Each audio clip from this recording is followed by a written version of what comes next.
муж сверлит столешницу под плиту.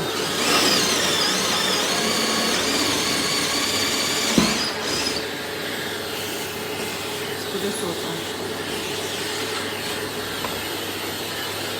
Это он все отмерял. Вот. Видите? Чтобы установить плиту.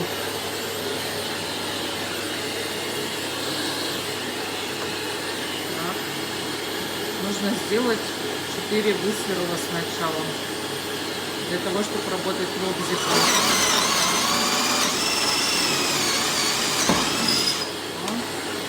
Высверливается всегда только по малярному скотчу.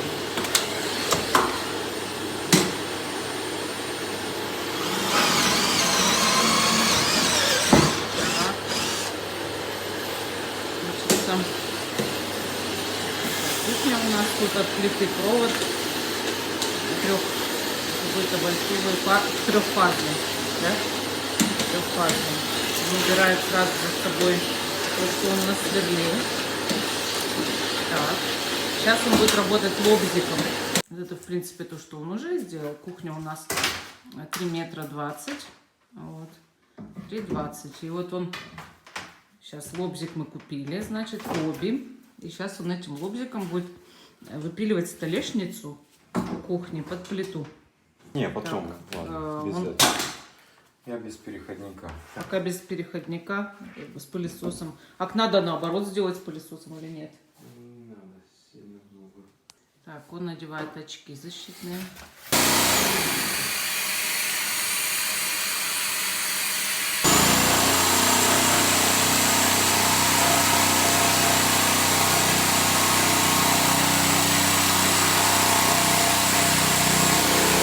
В общем, вот получилась вот такая вот дыра.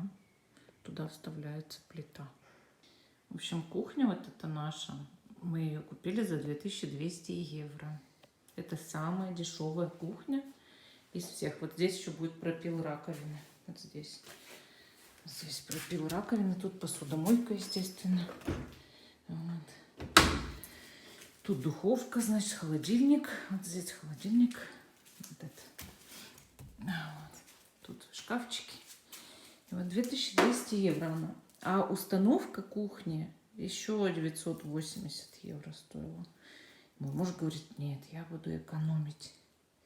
И вот мы сэкономили. Он померил, она вставляется нормально тут. На клей, на клей приклеить.